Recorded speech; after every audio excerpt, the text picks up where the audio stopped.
Hello and welcome to Trucking Answers. I'm Mark, your driver shortage host, and I'm out here today looking at this Alfa Romeo Giulia right there. And by the way, this is my loaner car that I still have for 4 weeks tomorrow. Isn't that awesome? So I want to talk about a story. I have a story to tell, which I love to do. So here's the story. A friend of mine has a trucking company. Okay, so he said, hey, I need a couple drivers. I got a new contract I need to put 2 people on. I said, great. I'll help you write an ad for these drivers, right? And we'll get you some drivers. So we wrote an ad. By the way, all truthful. Imagine that. I know. Driver Reach might be surprised that people write a truthful ad, but they do. Let me get a good spot. I'm on the car charger here. That's why I have the phone leaning on the car charging station that no one is using because electric cars are ridiculous. So, okay, so that's the story with that. So we wrote this ad, and I didn't know this until I called him this weekend. He started running the ad on Friday, right after my video. How convenient is that? I didn't know. And he has 2 openings, all right? So I called him Saturday. He had already turned the ad off, and he put the ad on Indeed. I go, that's like writing on a piece of paper, you know, and sending out the windows a paper airplane. But turns out I'm stupid. He got tons of applications. I said, well, how can that possibly be even reasonable?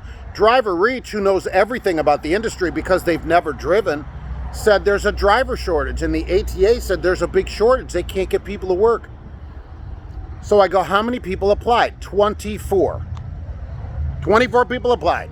I go, well, Driver Reach, who is a complete, knows everything about trucking, said even when people apply, they don't qualify. You can't get qualified people. I said, so how many qualify? 20. And he needs 2 years of experience, and you have to live close to Lafayette, Indiana. So you can't live in it's not like a nationwide thing. And he still had 10 times the number of people apply as jobs available. Isn't that something? Now, how could that possibly be, Driver Reach? Well, I'm sure they don't know because they don't know anything about driving. Anyhow, so I said, well, what's the deal with the application thing? What are we doing on that front? So he's going to have no problem getting people. And remember, you're going to drive at a place that doesn't have health insurance, okay, because he's so small, which is in the ad. And you're going to drive a Columbia, which was in the ad. All right, but the thing is, you're going to drive for a guy who drives. He's been driving 35-something years, owns a company. When you call the owner, it's him. You need something, you call him. He's probably driving. I was talking to him, he was driving Saturday. So that's who you're talking to, and that's part of the deal. And you're going to get good money, close to $80,000 to start was what this job went for. So that's how you get drivers. Also, by the way, no camera. Isn't that amazing? He encourages you to get your own dash cam because it could save your career. But he doesn't put a camera in the truck. He said, if I got to put a camera in the truck, I don't want those people working for me. Why would I trust them? So no camera in the truck. Amazing. Amazing. No problem getting drivers. No problem. That's all in the ad. It's all, you know, the ad's all truthful. And he had no problem getting people. He said, oh, yeah. He goes, I'll fill this job this week. No problem. Both of these spots. Now, why can't a mega carrier get people even when they fly you in on a private jet? I wonder why that is. Why can't that happen, ATA? Why don't any of your scum garbage companies have, you know, can't they get people? I wonder why that might be. Well, I guess, why doesn't Driver Reach look into that instead of importing people? See, that's the problem. I always thought you can't outsource a trucking job. How are they going to outsource trucking? They're not. They're going to insource the people from out of the country. Instead of sending the job overseas, they'll bring the overseas people here to do the job. Oh, well, Mark, you're against that, you know, immigration like that. Yeah. When there are people, the EB-3 visa is clear that you can only bring people if Americans will not do the job. There's tons of Americans to do the job.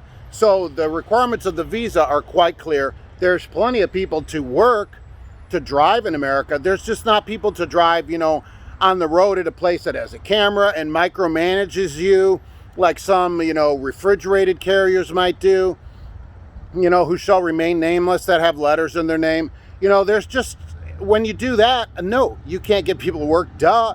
And when they come in, what do? They quit. Of course, as they well should.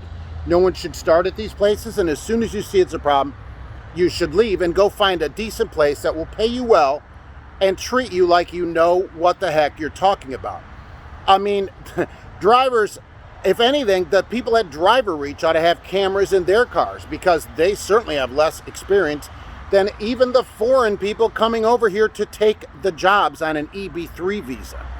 So I don't want to hear another word from these goofballs about driver shortage when I have a small company right here who can get 10 times the people, qualified drivers, to apply for jobs without insurance. The only benefit there is a vacation after a year. You get a week of vacation. That's it. That's all he can offer you because it's small. But what he does offer is pay, and you work for somebody that knows what they're talking about. All right, that's the problem with the driver shortage. I'm sick of it, and I guess we're done with it. So I'll go back to looking at my Alfa Romeo, and maybe we could talk about the driver shortage or the Alfa Romeo tomorrow at 12:30 p.m. live on the show. Otherwise, I will see you on the next video, and have a pleasant tomorrow.